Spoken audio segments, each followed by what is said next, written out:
The following is a special multimedia presentation from NorthJerseySports.com, brought to you by the Bergen County Education Association. Bergen County Public Schools work because the BCEA works with you.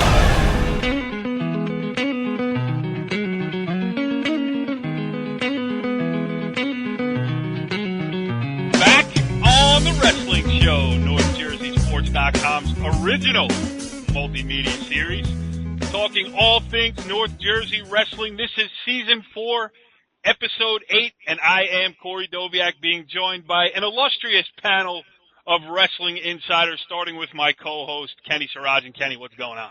Big wrestling week. There was some big matches today. Big matches coming up this week for Donnie and the boys. And we have a special guest with us tonight. I'm just so excited here. I don't know. I may fall asleep. Go ahead. Yeah, it would not surprise anybody if that happened during the course of the show. And you mentioned a special guest sitting in the Ricky chair tonight. We have Demarest head coach Mike DiPiano. Mike, thanks for joining us here on the Wrestling Show. No problem, guys. Thanks for having me. It's our pleasure. And the next member of our panel is a kid that worked hard to achieve the level that he got to. Speaking of none other than Pascack Valley head coach Tom Gallione. What's up, Tommy? Not much. How you guys doing? We are all doing well. And, you know, it's been a while since we've played the official introduction of our final panelist here. And, you know, things have been going so well over there at Bergen Catholic that I think it's time we remind everybody just the gem of North Jersey wrestling that joins us here week in, week out.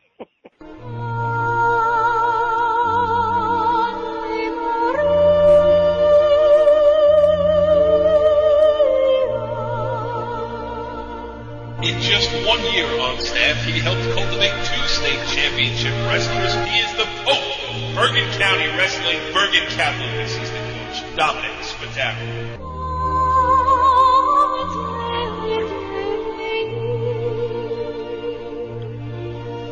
Donnie, isn't that nice? Yep. Just want to let you guys know I received a call straight from the Vatican. The Pope said, They said to say hello. He said to say hello. His Holiness said to say hello to them. So tell them to join us on Twitter here at NJSCom, because I know Pope Francis is also on Twitter as well. Let's just get the social media stuff out of the way. If you're looking for old shows, you can find them on youtube.com/NorthJerseySports. And I would mention facebook.com/NorthJerseySports, but it seems nobody's into that anymore. All right, Kenny, that's it. The agenda is now open. What are we talking about here tonight? Well, I think we start with Coach DiPiano because he's going to talk a little bit about his wrestling team. So, Mike, we're going to ask you to start. Tell us a little bit about your team, and then we'll talk about the special things that you guys have been doing over there at Demarest. So let's talk about the Demarest team vying for the league championship of their Big North division. You got a star, Anthony Rubinetti, and tell us about some of the other kids, too. Well, everybody knows about Rubinetti, especially after what happened at the holiday tournament. But, we got a couple other good guys. We're struggling with numbers a little bit this year, but, I feel like we got some wrestlers that can wrestle late into the season in March. So, we got Andrew Herdman at 106, who's, I believe, like 14-4 right now. He's beating some good wrestlers. He's looking really good. We're tough at 38-45 with Ross and Nigro. They're in every match. Wrestling good competition all over the state. My 220-pounder, Anthony Ayoko, is doing a great job this year after a 5-6 place in the region last year. What do you see, for your team competition right now? You're tied or just one back of Old Japan at the top of the league. What do you see as your other tough competition, and what matches were you happy with, and what matches do you see coming up as being tough for you? Well, I mean, listen, we wrestle a tough schedule. Do meet-wise, our record's not where we want it to be. We've lost 6 matches, by under 10 points, and we all know that's just one match swing. But, we're a little thin up top, so it hurts us at every dual meeting. We're really trying to work individually right now with having a 4 or 2 in the lineup. But, Friday night should be fun against Coach Gallione. I don't know how we match up too well, but, I'm looking for somebody to knock off Old Japan for me. We had a guy win 12-4, go to his back, so we ended up losing that match by 3 points. So, I sort of feel like, we're not in the driver's seat there. You'd like to be in the driver's seat and win a league title, no matter if it's a 16 league or a 10-team league. But, we need to take care of business against all the other matches and hope somebody like Galeon or, Bergenfield can knock off Old Japan. Okay. Tommy, that puts you right in the middle of this whole thing here. You got Demarest this week and Old Japan next week. Yeah, we got Bergenfield Wednesday. Then we go, with Demarest and Old Japan next week for our league matches. So, we got a tough little stretch, and hopefully we can put together a nice little string here. I mean, we got a lot of guys that need to step up. Kind of same thing as Mike said. We got some holes. We got guys filling in, guys. And other guys need to step up, and hopefully we make this an exciting little end to the season for all of them.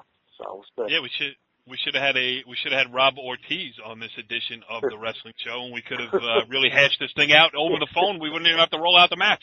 Yeah, exactly.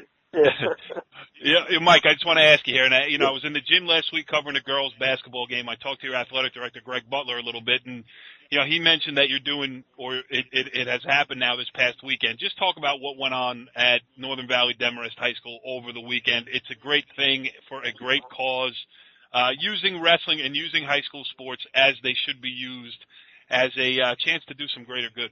Oh, thanks. Well, this is the fourth year, and it's the first year that Demarest hosted it, along with Nutley. My brother Frank, the head coach at Nutley. We're having, it's called the Gift of Life Duels. It's an 8-team tournament, goes to a champion. Everybody gets 3 matches, but it's to raise organ donation awareness throughout the state. There's so many myths about organ donation that people don't know. So, I was lucky to, my father got a kidney and a pancreas 15 years ago. We get to spend every day with my dad now because, somebody gave the gift of life. So me and my brother sat down about 4 years ago and we said, what better way to bring together the two things we love, our father and the sport of wrestling. Let's bring it into one, get some awareness out there, and try to raise some money for his foundation. And, it's been great. We've had some great responses. My father goes to every school that participates and puts on a presentation for free, whether it's just to the wrestling team or to phys ed classes or to the whole school. And we've actually, in the last couple of years, we've had donors sign up to be donors on their licenses. Actually, 2 years ago, somebody signed up and actually ended up going through with it and giving somebody their kidney and saving somebody's life, giving them a chance at life. So it's been a great cause for 4 years. We hosted this year. We're going to go back to Nutley next year. And, anything that we can do to get wrestling in the spotlight, but also life lessons for these young kids. Yeah, and you had 8 teams in the gym this past weekend. Just who came out on top? Give us a little rundown of the action. We had teams from all over the state. The finals, Del Barton beat Lenape Valley in the finals. Del Barton's tough. I mean, obviously, we're going to probably talk about their match with Boundbrook today that they lost, 33-29. But Del Barton was the class of the tournament, beat Lenape Valley. Montville beat Robbinsville for 3rd place. It was another close match, 33-30. Nutley, Nutley, Demarest, Bergenfield, and Garfield were also involved, and there was some good wrestling. But what's most important is that each school has a connection to organ donation. John Cripp in Montville, his father has an organ, got a second gift of life with an organ given to him, a heart. Robbinsville athletic director's 10-year-old son got a kidney 3 years ago that saved his life. Coach Stoll's uncle has a kidney or a liver. So, Anthony Montes from Nutley, his dad is going on 4 years with a liver. So we're trying to teach young students that, a little bit about organ donation and awareness. So it was a great day in the gym. Yeah, it definitely sounds like, and it's something that Kenny Sarajan has been singing about for years. We are the world. Right, Kenny? We are the world. Now, you know what? Mike is being a little shy here. His father, who was the reason this all began, Mike's father was a legendary coach over at St. Benedict's and an AD there too, I believe. So, I mean, Mike and his brother are just carrying on something, I guess, that their father taught them in wrestling and I guess in life. And so let's give credit to the whole family over there. Well, I appreciate that. That's great. All right. Good stuff there. Great story. And thank you, Greg Butler, for bringing that to our attention. Thank you, Mike DiPiano, for doing the same here on the Wrestling Show. And let's move on to some topics that we have here. And one of them, Donnie, that I want to talk about is Bergen Catholic's trip against the Wyoming Seminary. The level of competition that you guys have wrestled all year, we've documented here on the show. Was Wyoming Seminary a different level? What'd you see down there? No, we traveled down to UPenn down in Philly. It was nice to wrestle right before the UPenn match versus Binghamton. And, we're a little dinged up right now. We haven't wrestled with our full lineup in quite some time, and we sat 3 to 4 starters. And, some of the kids we lost, I think, 3 matches by a point.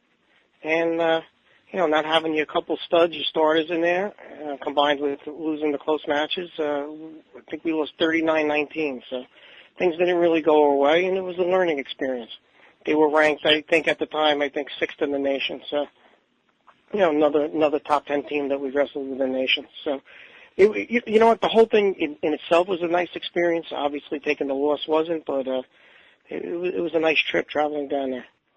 Yeah, you didn't have to get on a plane, sit in the terminal, and on the runway for multiple hours. A little bus ride, I imagine? Yeah, a little trip down there. That's almost a home match for Bergen Catholic nowadays, only to Philly. Yeah, it wasn't that bad. All right, Kenny, what do you got? Corey, I want to actually go to Tommy because Tommy checked this out for me earlier today. Mike talked about the Boundbrook-Delbarton match, which was number 4 against number 5. Tommy, Bosco wrestled St. Peter's Prep today. What was the outcome of that? And then you and I can talk about the implications going forward. What do you got, Tommy? It was 30-27. What's that? It was 30-27 plus. Those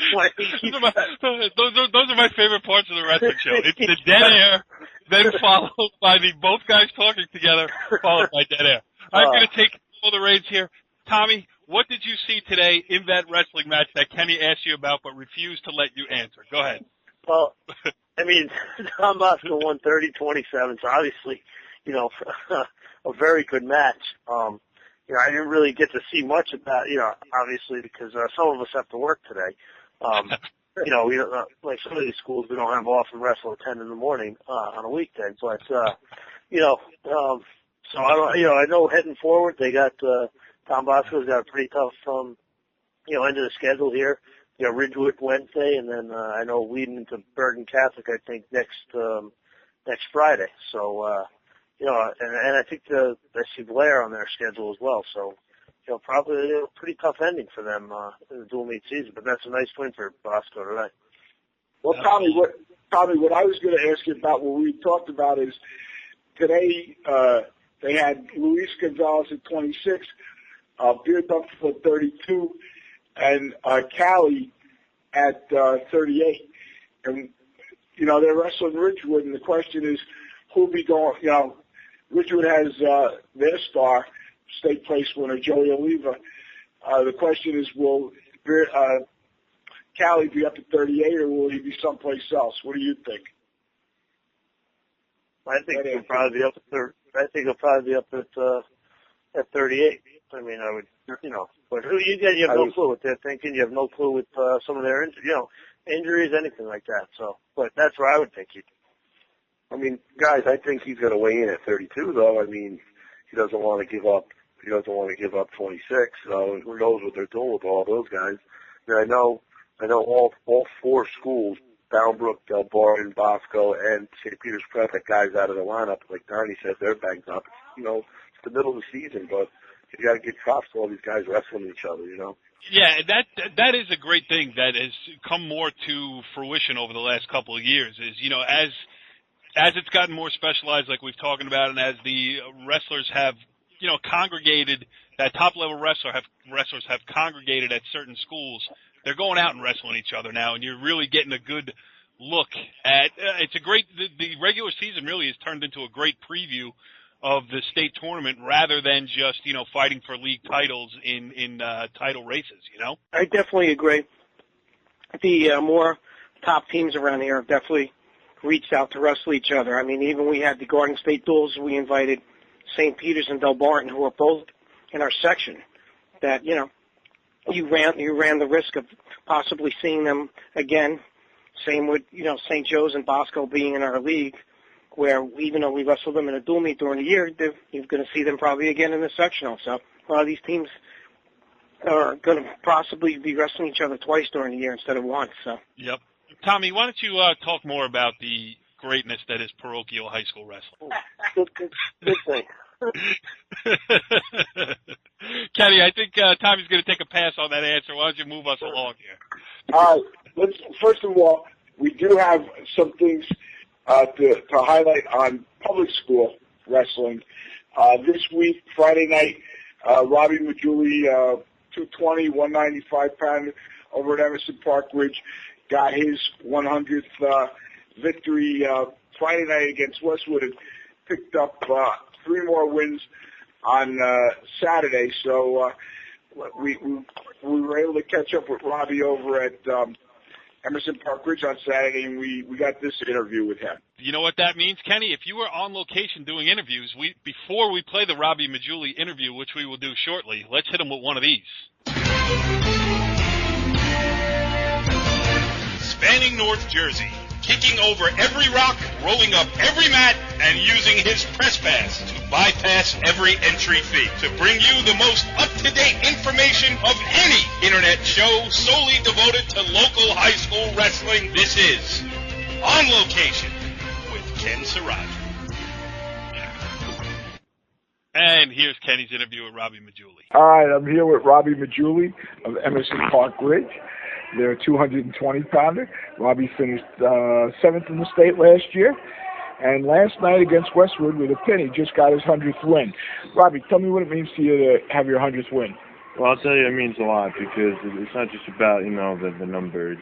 It's about all the hard work and everything you put in for it. And knowing that, practices every day, you got to work your best, work your hardest with your teammates and everything.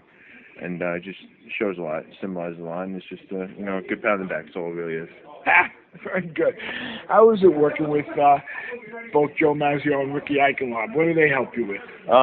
They for sure push me, and they're making sure that I'm getting my butt kicked in practice. Not giving me any breaks, and they're just so technically sound that they make sure they see anything and everything I'm doing wrong, and they make sure me and the other kids just get our techniques down. I first saw you wrestle actually here. There's a quad today at Emerson Park Ridge with Manchester, Pasco Hills Valley, and I first saw you wrestle. I said, "Who's this kid?" I mean, when did you start wrestling? I started back in 2nd grade. I don't even know why I started. It was just I saw it. I'm like, "Hey, Mom, Dad, I want to try it," and ever since then, it's just my favorite sport. I loved it, so I stuck with it. And you're also a good student. Tell us what your plans are for next year. Well, I've actually decided I'm going to go to Stevens Institute of Technology in Hoboken. Really excited. There's also been a lot of work off the mat, too, making sure that get all my work done and staying on top of my classes as well as, doing the extra work for wrestling. So I'm pretty excited about that next year. Okay, all right, so you got 1 pin already this morning. You got 2 more matches to go. How do you feel? Pretty strong. I'm glad to come back strong after a little procedure over summer. I had to come back strong, recover, and I'm just really happy for the team. We've had some tough matches so far, and we'll see. We're going to have 2 more tough matches against Silicon Valley, and hopefully we can just show them who's boss. Enjoy the pasta and macaroni from courtesy of the Majulis after, right? Yeah, we got to do a little advertisement. It's the Emerson Park Ridge Quad, and the one thing we like is Mama Majuli's meatballs. So I'm going to go get one of my sandwiches now, and you're going to wrestle. Good luck, Robbie. Yes, thank you, Mr. Siraji. Kenny, good stuff there with Majuli. What else you got for us this week? Well, we got 2 interviews. One of the rising teams in the area is Pasco Hills with young Dave Buckle as their coach, and we have a little interview with him, and then we also have an interesting one with 2 of his wrestlers, Mike Worthington and Trevor Haverly. Mike's dad was Jimmy was a region champ for Hills in the 80s. Two-time region champ for Hills in the 80s. And Trevor's dad, who wrestled at Pasco Valley, is currently the head coach at New York University. And we talked with them about having a father who is a superior wrestler and the pressure and the interesting facts that come along with that. So let's go to those. I'm going to go to those in 1 second. First, I got to find out how, Tommy, how do you feel about all this Pascack Hills? That's all right. It's a wrestling show. It's a wrestling show. We like to include everybody. All right. Come on, stop. That's your sister school. Come on now. With Tom Gallione's blessing, here's Dave Bucko. We're here with Dave Bucko, who's in his 6th year at Pascack Hills. He has everything's come to fruition for him. This is the team he's been building for. He's had great spots before, great wrestlers before, but this is his team. He's a top 20 ranked team. I think you're number 15 this week? Number 20. Number 20. Come on. If I say 15, just go along with it. Who the hell is going to know? Number 15. Okay. Dave was a wrestler at Paramus High School. He finished 6th in the state. And, Dave, give us a little background on your team and what you're looking for this year and where you think you're going. This year's been definitely a nice surprise. We only have 3 seniors. Surprise? This is what you built for. Stop with the surprise. Coach, don't be humble. Coach, next year's really going to be the squad I've been hoping for. Okay, let's talk about this team. We have 3 seniors on the team, and the bulk of our team is juniors. So far, it's been going pretty well. We had a great off season. A lot of guys on the team joining club, wrestling 50 matches in the off season. Really putting in a lot of work, and they've been seeing the results. Who do we want to highlight, Coach? Tell me who we want to highlight.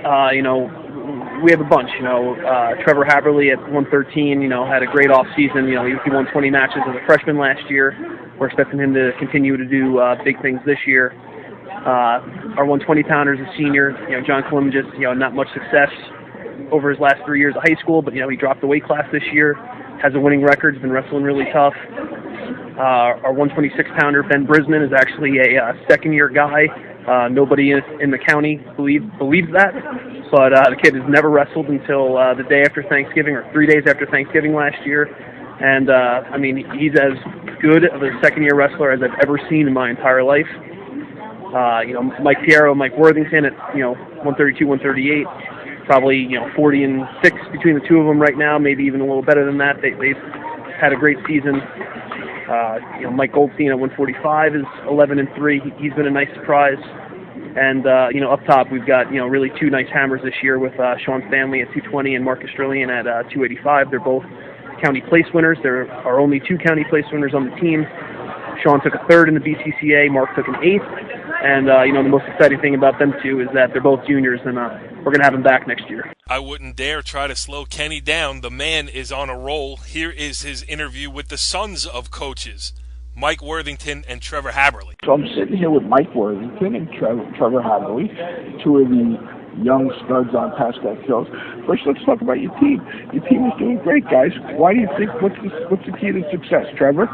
I feel that getting pushed in the room is definitely a solid component of how our team's success this year.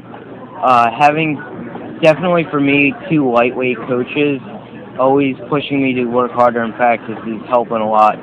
We definitely also picking up a heavyweight coach was solid for our upper weight. Well, give a shout out. Who are the 2 lightweight coaches that work with you? Coach Schneider and Coach Muccio, both former wrestlers at Hackensack High School. And then we have Coach Viteri at the upper weights. He's been working with Stanley and Australian, who are doing very well this season. Okay, Mike, what do you think the key to success for the Hills has been? I think, we had a lot of kids work hard in the off-season. We had a lot of kids work hard in season. And, just the youth of the team has just been, overall helping us out. And that's why we're 7-1 right now. And we're going to beat Emerson today. Oh, okay. Be careful on that stuff. Well, this will be on after that. All right, let me ask you a question, guys. One of the reasons I have you here with me is both of you come from wrestling blood. Trevor, your dad was a great wrestler at Pascack Valley. I know that hurts you. But and he has been a college coach for a number of years. Right now, he's the head coach at New York University, and they got a great wrestling program. Mike, your dad was a regional champ over at Pascack Hills. I remember when he was wrestling. That's how old I am. So, Trevor, tell me what it's like having a dad who was a coach, and has that helped you? Or at some time, are there disagreements within the family? Definitely having my dad, who sometimes it's a bit tough because he's always pushing me to work harder to get my best, and there are times when I don't agree with him, but it's phenomenal. I love him. always is watching my matches, whether he can make it or not. Mr. Worthington does a great job sending the clips to him. I like to thank him for that. But always when I'm home, he's always trying to push me to work harder, tells me what I'm doing right, what I'm doing wrong during like off-season practices. It's just phenomenal. Mike? I gotta give a lot of credit to my dad because you know, I worked hard in the off season, and it's because my dad's always lugging me around everywhere, going to tournaments, you know, going to all those places, going to club, and I really gotta give him the credit because, you know, he pays for that. He takes me to those practices, you know, he videotapes my matches, and, you know, he really just gets involved, and that's really helped me progress over the years, and I just gotta thank all of him. Kenny, well done. A very industrious week for you with the microphone. I'm proud of you, pal. It makes my life. Thank you. Let's get on to some other stuff. Donnie, Mike, Tommy, talk to us about the Region 2 thing. I thought it's been reported some places that the contract was signed and that we're going to BCC. I hear that may not be true. Guys, you want to talk about it? Wait, before we let somebody else chime in, and I'm more than happy to do it, obviously, here. Kenny, are you saying that your favorite publication, the Evil Empire, the local sports section of Record here in North Jersey, got something wrong? You know what? See, you're not going to like my answer. My answer is going to be, I don't think the fault may have been theirs. I think the fault may have been, as what happens with other state officials, speaking of governors and stuff like that, wrong information may have been given out to make them look good. So I don't know that it's somebody's fault, but I know that somebody may not have told them the truth. Donnie, he defends him to the last, but you go ahead. No, I was speaking to someone today, and actually the contract still has not been signed with Bergen Community College. So I'm not saying it's not going to be there, but it's still not a done deal yet. Logistics are still going over about that site, and contracts still need to be signed. So the Region 2 site is currently still up in the air. There was a rumor or at least an idea to investigate the possibility of holding it over at Pascack Valley High School. Tom, I don't know how close you are to the administration and one Tom Gattoni, but is there any truth to that? It's something, you know, even when it first came up in the summertime, when they sent out the email, it's something that I've been interested in. You know, I've talked to, you know, certain people at our school, and, you know, we discussed it, and, you know, kind of, it didn't really go anywhere earlier in the year, but now, I mean, who knows? Now, if this is really not a done deal yet, maybe we can, I can talk to them again, see what they're thinking this time. But, yeah. I think anything would be better than Bergen Community. I think it's going to be tough there. But, yeah. Tommy, what does the Pascack Valley gym hold, roughly? It's like 1,400 plus. That's a lot bigger than Bergen Community College, where I think a max is 1,000. Yeah, I think we're like 14 something. The problem. Hey, Tommy, go ahead, Mike. You guys get parking? Is the parking a problem there? Is that the only problem I see? I mean, you know, that's one thing that they were talking about. And when I brought it up first in the summer, was like, what about the parking? I said, you know what? We like football games, state football games. We've dealt with it. There's a church right across the street, and you know, usually they let us. You know, if you let them know well in advance, they have no issues. They usually let us use that area. You know, Tommy, I'm sure if I made a couple calls, you know, we could use that church. Who knows? With the Pope on I'm sure you could. I know some people. You know. By papal decree, that church will be used. I listen. Bergen. I've been to both venues, and I think Pascack Valley would be a great place. The key is here, though.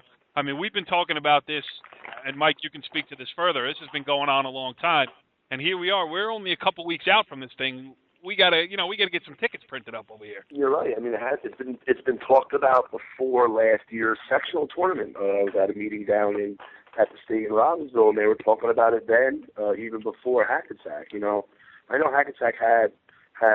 It looks like there's a lot of people there, but there are always empty seats there. So, you know, who knows? We got to figure something out soon. I mean, or we'll be wrestling it in New York, just like we wrestle our county tournament in another state or in another region. We'll have to find a gym in another region. Who knows? Yeah, I mean, it is getting down to crunch time. It's time to make a decision. So the bottom line is the Region 2 saga Contrary to popular reports, is not a done deal yet, and we will continue to follow that story here on the Wrestling Show. Kenny, this is your time to shine, pal. All right. You ready for it? And now it is time for the segment that is sweeping the high school wrestling world. A segment so confounding, so creative, and so calculated that it often leaves our panel speechless or pleading the fifth. It's Ken Sarajan's Coach's Question of the Week.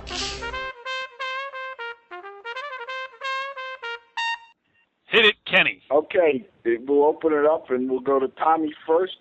But here's the question of the week, guys. Ties and dual meets. Not match ties, but team ties. They have implications in sectionals. They have implications in league decisions. But often they come down to being settled by the 8th or 9th criteria, which are first points scored in a bout, which can also lead to people forfeiting so that they don't get those points scored against them. Tommy, Donnie, Mike, what do you guys think? Should we separate ties by criteria or let the ties stand? I think we've lost, in my career, we've lost 5 matches on this, Craig, we've been tied and then we've lost 5 on criteria. I think we've won 2. So I've been down this road a bunch. I think we talked about it before, changing the amount of weight classes, and then, you go to 13, there's your simple solution. I don't mind it the way it is right now for the state tournament because you need to select the winner. But I think maybe in the dual meet season, I don't know how these guys feel, you go to the first few and then after that, it gets really ridiculous. We've gone down to first point score. We've gone down to the 6th, 7th, 8th, criteria. And, I could have beat somebody, but they got the first takedown on me, and that, goes to those total first points scored. So I wouldn't mind seeing a little bit maybe of a change, but we've talked about that. That would be a big change overall with the amount of weight classes and stuff. So how about you, Mike? I would go to 13 weight classes. We've talked about that before. I've heard you guys talk about it. I talk about it with all my wrestling buddies, and that would be the easiest solution. But, you got to come to a winner. Just because I won 8 matches and you won 6, does that mean you're the better team? We can go on about this all night long, but I do agree that first point scored, first, too many near falls, whatever, that shouldn't dictate a match. It doesn't tell you who's the better team. On some nights, you get individuals who get an outstanding performance, and just because that happens doesn't mean the team's better. It just means that night they won the match. So, the easy solution is 13 weight classes. So, I don't, you got to have a winner in the state tournament, like Coach Gallion said, but, I don't know if ties should go during the year. What about just calling it a tie? Is that out of the question? Nah. I like it. You know what? I've always been supportive of going back down to 13 weight classes, but if you're going to leave it at 14, I like, whether you like the criteria or not, I just like some type of criteria to decide who wins. I think there should be a winner, even if it's the regular season, not part of the championship season. I just can't see having a tie, Yeah, and it plays into PowerPoints for state tournament and all that other stuff, too. So there are other aspects of it. Well, PowerPoints are a question for another day, but I do agree. Right. And, we talked about forfeiting so you don't get the points, I think that needs to be brought up again, how it used to be, if you weigh a guy in and you forfeit, I'd say it should be 7 or 8 points. That would help in breaking ties also. Well, we had that a few years ago. Somebody forfeited to us, and that made it a tie, and then because they knew that, with first point scored, and that's kind of, so like Mike said, I think that's a good idea. Make it worth, make it more points. Make it 8 points. Don't make it 7. Make it 8, and then people can at least wrestle. Let me just clarify something as an outsider here. So what you're saying is, if a kid weighs in at a weight class, so technically the team has somebody to fill that spot, correct, but then chooses not to wrestle him. That's when you're saying it should be more than a 6-point decision, right? Yes. Now, what if they don't weigh in a kid at that weight? Would you still support it being a 6-point decision? Then it would have to be a 6-point. If they don't have anybody there, then right. So you're not penalizing the team for lack of numbers. You're penalizing the coach for not running that guy out there. Correct. All right. That makes sense to me. Kenny, did they answer your questions? Yeah, just to clarify, Corey, for your benefit, the point of not running the guy out there is so that you don't give up those first points in a bout that could come back and haunt you later. So that's why we do that. I think they all answered it well. I don't agree with them, but I think they all answered it well. What, as a guy who was around at the founding of the sport of wrestling, what's your position on it? In the forget the sectionals, plate sectionals. You have to have a winner there, but I do believe you have to cut the criteria off at some point.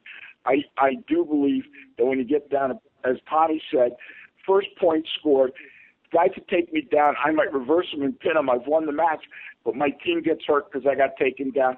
And if it goes down to the 8th or 9th criteria, whatever it is, it hurts. Plus, no offense, half these teams can't find good scorekeepers these days. I wouldn't trust half the things in the book half the time. So I think if you want to cut it at 4 or 5 criteria, reasonable, easy ones to figure out, most matches won, most pins, whatever, the penalty points, for unsportsmanlike conduct and stuff like that, fine. But after 5 criteria, cut it off. You don't have to go down to 8, 9, 10 just to find a winner. I just feel that way. Guys, I was at a match tonight. My brother at Nutley wrestled Cedar Grove for the Wounded Warrior Foundation at Cedar Grove, and they wrestled the Recreation County match at 5 o'clock. It was 48-48, and it took them 15 minutes to go to criteria and pick the winner. We're dealing with 12, 11, 10, 9-year-olds. Let's let it be a tie. You know what I mean? Right.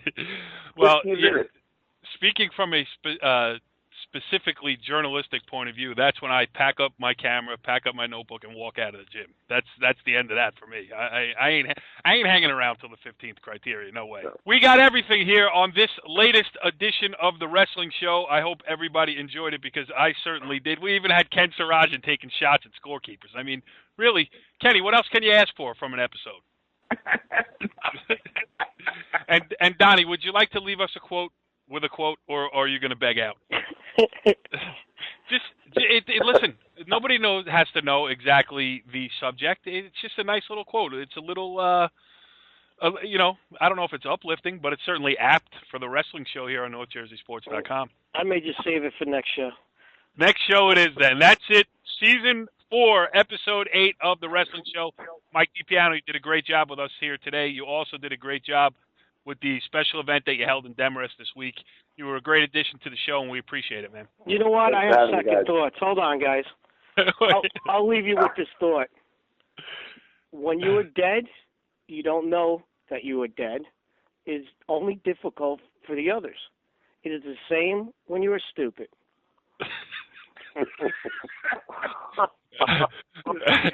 Oh, so great. Mike, I know you were going to say something profound there at the end there, but I'm going to let it stand on Donnie's quote. We'll catch everybody next week. Thanks for joining us here on The Wrestling Show. Follow the leader.